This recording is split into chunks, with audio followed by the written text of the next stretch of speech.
Қызылшаның пайдасы. Сәлем достар. Бүгін сіздермен қызылшаның адам организміне пайдасы туралы айтамыз. Қою, қызыл түсті жемісіміздің дастарханымыздың сәнін келтіріп қана қоймай, пайдасын арттыра түседі. Себебі қызылша өте пайдалы көкөніс.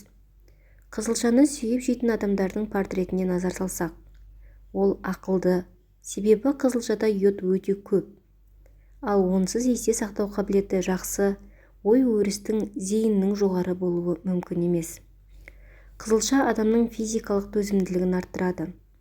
Ғалымдар қызылша шырынының қан тамырларды кеңейтіп, қан тарауын күшейтетінін дәлелдеген. Демек, бұлшықеттерге ауа түсуін арттырады. Мамандар тәжірибе жүргізіп, жаттығу алдында 70 мг қызылша шырынын ішу денеге түсер салмаққа төзімділікті 16%-ға ұлғайтатынын анықтаған. Қызылшаны сүйіп жейтін адамдардың шашы жылдам өсіп, қалыңдап, жылтырай түседі. Оған қызылша қабығының астында көп мөлшерде бөлінетін Б дәрумені ықпал етеді. Қызылша жейтін адам сымбатты келеді. Оның құрамында зат алмасуын жылдамдататын, артық сұйықтықтарды шығарып, артық салмақтан арылуға себебін тигізетін ерекше заттар кездеседі. Қызылша қандай ауруларды жазуға көмектеседі? Ең алдымен қан қысымы. Зәр айдайтын әсеріне байланысты қызылша шырыны қан қысымын төмендетеді. Қызылша жүрек ауруынан зардап шегетін адамдардың ас мәзірінен табылуы тиіс. Іш қатуы. Қызылшадан жасалатын тағамдарды іш жүргізетін құралдарға балама ретінде қолдануға болады. Бірақ қызылша шырынын пайдаланғанда абай болыңыз. Нәтижесі сіз күткеннен де артық болуы мүмкін. Қою қызыл көкөніс бауыр қызметін жақсартып, оны улы заттардан қорғап, организмнен зиянды заттарды шығарады. Асқазандағы ауырлық. Қызылша ақуыздар мен майлардың қорытылуына көмектеседі. Қызылша қабынуға қарсы әсерге ие. Сондықтан көкөністің шырынын тұмау тигенде мұрынға тамызады. Сонымен қатар, көмейдің қабынуы, жұтқыншақ қабынғанда тамақты шаю үшін қолданады. Енді қызылшаның қандай адамдарға қолданбау керектігін айта кетейік. Егер сізде төменде аталған дерттер болса, қызылшаны көп қолданбағаныңыз абзал болады. Ең алдымен сусамыр. Ол қандағы глюкоза деңгейін арттырады. Іш өтуіне бейімділік. Қызылшаның іш жүргізетін әсері керек емес. Қызылшаны қалай пісіреді? Ең алдымен қызылшаны пісіргенде ыдыстың қақпағын жауып қойыңыз. Ол дәруменнің жоғалуын азайтады. Көкөністің толықтай суға батып тұруын қадағалаңыз. Ол пайдалы заттардың ыдырауын процесін баяулатады. Суға тұз салмаңыз. Ол қызылшаның пісуін уақытын ұзартады. Тіпті қызылша піскеннен кейін де қаттылау болуы мүмкін. Дайын тағамды тұздағаныңыз абзал болады.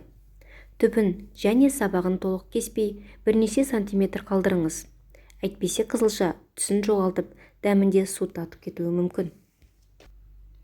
Пісу уақытын жылдамдату үшін суға бір ас қасық қант салыңыз, немесе өсімдік майын құйыңыз. Екеуі де қайнау температурасын жоғарылатады.